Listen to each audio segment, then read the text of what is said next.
Այս տեղերով անգամ քայլելն է վտանգավոր, որովհետև հավատացեք աշխարհում ոչ միտեղ չեք տեսել այսքան ոչ adekvat ու տարօրինակ վարքով անտուն մարդկանց, ինչքան կտեսնեք Լոսում։ That's the demon. He's a demon. Boy, I don't know where you from. Իրականում Լոսի նման հարուստ քաղաքը վաղուց կարող էր փողոցները մաքրել անտուն մարդկանցից։ Ում է պետք, որ մինչև հիմա Լոսի փողոցներում լիքը անտուն մարդիկ լինեն եւ ինչու է դա արվում։ Հիմա ես ձեզ ցույց կտամ Լոս Անջելեսում ամենավտանգավոր տեղերը։ Կեղտոտ լիքը անտուն մարդկանցով, ովքեր պարկում են գետնին, ապրում են այսպիսի վրաններում, հենց կենտրոնական փողոցներում։ Եվ այսպես Լոս Անջելես քաունթիում, շրջանում, որի մեջ մտնում են այնպիսի քաղաքներ, ինչպիսին է հենց Լոս Անջելեսը, Գլենդելը, Բըրբանկը, Փասադինան, Լոնգ Բիչը եւ մի քանի այլ քաղաքներ, ըստ պաշտոնական տվյալների կա մոտավորապես 10 միլիոն մարդ, այսինքն ապրում է մոտավորապես 10 միլիոն մարդ, եւ այդ 10 միլիոն մարդու մեջ մոտավորապես 75,000 մարդ համարվում է պաշտոնապես հոմլես, անտուն։ Այսինքն, եթե այս հարաբերակցությունը հաշվի առնենք, հոմլեսները Լոս Անջելես քաունթիում, շրջանում կազմում են մոտավորապես 0,75% ապրող բնակիչների։ Թվում է, թե այս թիվը այդքան էլ մեծ չի, որովհետև ցածրը նույնիսկ 1%-ից, այսինքն նույնիսկ 1% չի կազմում, բայց եթե հաշվի առնենք, որ այս հաշվարկով Լոս Անջելես քաունթիում հանդիպող ամեն 130-րդ մարդը հոմլես է, անտունը, սա իսկապես լուրջ թիվ է, եւ այստեղ առաջ է գալիս ամենամիստիկ հարցի պատասխանը. ում է վերջապես պետք, որ Լոս Անջելեսի փողոցներում միշտ լինեն անտուն մարդիկ եւ ինչի համար է դա արվում։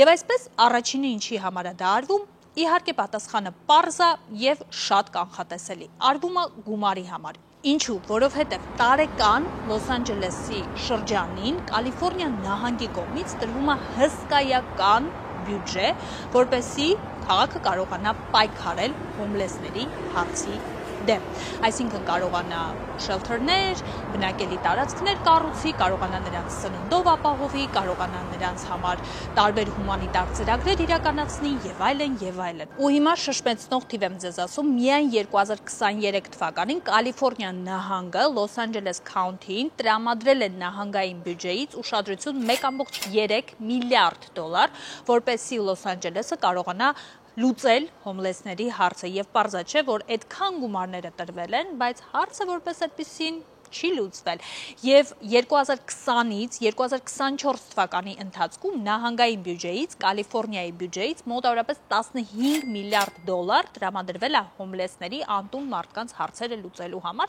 եւ ինչպես տեսնում ենք, շարժը առանձնապես մեծ չէ։ Ովքեր են արդյունքում շահում են առաջին հերթին տարբեր կազմակերպություններ, որոնք որ տարբեր ծրագրեր իրականացնելու համար, օրինակ, չգիտեմ, ինչ որ սնունդով ապահովելու համար, հումանիտար ծրագրեր իրականացնելու համար գրանտեր են շահում են իհարկե նաև շինարարական ընկերությունները, որոնք որ գրանտերի շրջանակներում պարտավորվում են կառուցել նոր բնակավայրեր, օրինակ, չգիտեմ, նոր փոքրիկ տներ կամ բնակարանային համալիրներ հենց հոմլեսների անտուն մարդկանց համար։ Ու նորից շշմեցնող թիվ եմ ձեզ ասում, ըստ պաշտոնական տվյալների 1 յունիտ բնակելի տեղ կառուցելու համար, որը կարող է լինել կամ մեկ բնակարան, կամ կարող է լինել մեկ փոքրիկ տուն անտուն մարդու համար, նախատեսվում է 500,000-ից 800,000 դոլար։ Դուք պատկերացնում եք ինչ թվերի մասին է խոսքը գնում։ Երկրորդ պատճառը ում է պետք եւ ինչի LA-ի փողոցները չեն մաքրվում հոմլեսներից, անտուններից։ Բիզնես հաշվարկ է այն մարդկանց կողմից, ովքեր ունեն շատ գումարներ եւ հետաքրքրված են էժան գնով լավ տարածքներում անշարժ գույք գնելու հարցում։ Վտանգավոր է դառնում այս շրջանները ապրելու համար, բիզնեսներ են փակվում այդ վտանգի ֆոնի վրա։ Եվ այս ամեն ինչը նպաստում է նրան, որ օրերից մի օր բնակիչը, որը ապրում է այդ հատվածում քաղաքի, ուղղակի հոգնի այս խնդիրներից եւ որոշի իր անշարժ գույքը վաճառել ինչքան հնարավոր է շուտ եւ ամենակարևորը այդ ընթացքում նա պատրաստ է անշարժ գույքը վաճառել շատ ավելի էժան, քան դրա շուկայական գինն է։ Ինչը լինում այս պահին հայտնվում են հենց այն մարդիկ կամ ընկերությունները, ովքեր ունեն այդ շատ գումարը եւ կարող են գնել անշարժ գույքը արագ ժամկետների մեջ։ Արդյունքում ինչ է ստացվում, այս մարդիկ էժան գնով բավականին լավ հատվածներում Լոս Անջելեսի գնում են անշարժ գույք, իսկ հետո արդեն սկսվում է հետաքրքիր հետադարձ պրոցեսը։ Սկսում են տարբեր ծրագրեր իրականացվել, տարբեր օրենքներ ներմուծվել եւ այդ շրջանները կամաց մաքրվում են հոմլեսներից եւ արդյունքում ստացվում է, որ այդ շրջանները դառնում են բավականին հետաքրքիր, բավականին աշխուժ եւ զարգացող հատվածներ քաղաքի, որտեղ նույն այդ փող ունեցող մարդիկ ժամանակին կարողացել են էժան գնով գնել անշարժ գույք, իսկ հիմա անշարժ գույք ունեն բավական զարգացած եւ ակտիվ հատվածում քաղաքի։ Ու սա այդքան օդի մեջ գտնվող թեորիա չի, որովհետև շատերն են նկատում, որ հենց այս նույն սխեմայով ծրագիր, պլան իրականացվում է հիմա Լոս Անջելեսի ամենավտանգավոր թաղամասերից մեկում, Skid-Row-ում, որը տարիներ շարունակ հայտնի է եղել որպես վայր, որտեղ հավաքված է ամենամեծ քանակով հոմլեսները, անտուն մարդիկ։ Ինչը տեղի ունենում ըստ մասնագետների հիմա, Skid-Row-ի շրջակա տարածքներում սկսում են կառուցել բնակելի համալիրներ, որոնք ավելի լյուքս են, լյուքս բնակարաններ ունեն, լյուքս ռեստորաններ ունեն եւ այլն եւ այլն։ Այդպիսին է օրինակ The Grand LA նախագիծը, որը մոտավորապես, եթե չեմ սխալվում, 1 միլիարդ արժողությամբ նախագիծ է։ Եվ կան վարկածներ, որ կամաց այս շրջակա տարածքը սկսելու են զարգացնել, սկսելու են բավականին լյուքս բնակելի թաղամաս դարձնել եւ արդյունքում Skid-Row-ն եւս կամաց սկսելու են մաքրել հոմլեսներից եւ շատ շահեկան գործարք է սա լինելու մարդկանց համար, ովքեր որ գումար են դնելու, փող են դնելու այս ամեն ինչի մեջ։ Հաջորդ ու երևի թե ամենահետաքրքիր թեորիան այն է, որ իրականում սա օրենքի փողի խնդիր չէ, սա էքսպերիմենտ է, որ անցկացնում են մարդկանց վրա։ Ինչի մասին է խոսքը։ Ըստ այս վարկածի իրականում Լոս Անջելեսի փողոցներում թողնում են, որպեսզի շատանան հոմլեսները, անտուն մարդիկ մի պարզ նպատակով, որովհետև այսպես կենթանի տեստ է արվում, կենթանի էքսպերիմենտ է արվում, կենթանի ժամանակի մեջ, թե ինչպես եւ ինչքան կարող է գոյատևել մարդը, երբ որ նրա սոցիալական վիճակը վատանա։ Այսինքն, այսպես կարողանում են որոշակի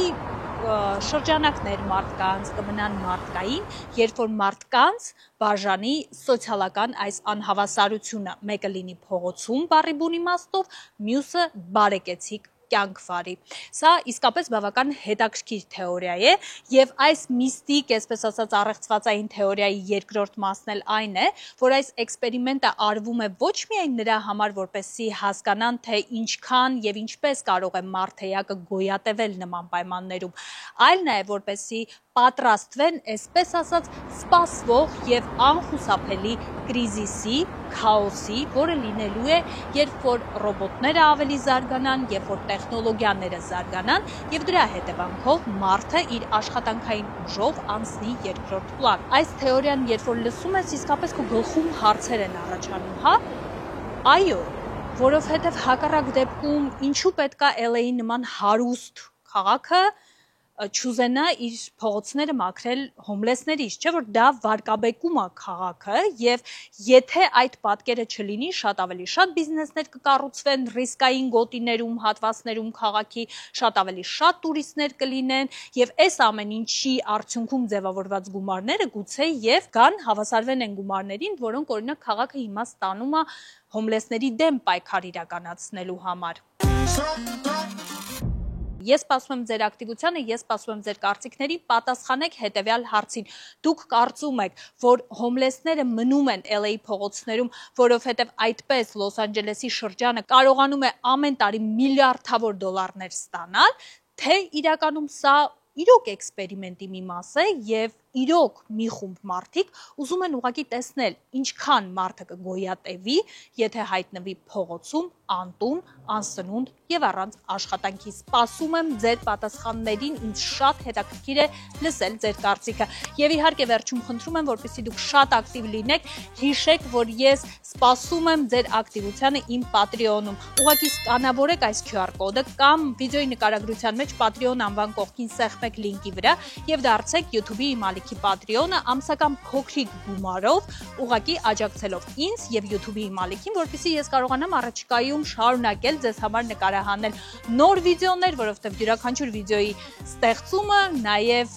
աշխատանք է, գումար է եւ այսպես դուք կարողանաք աջակցել ինձ եւ իմ ալիքին։ Եվ իհարկե չմոռանաք բաժանորդագրվել իմ ալիքին սեղմելով subscribe կոճակը եւ լայքել այս վիդեոն ու կոմենտներում լինել ակտիվ։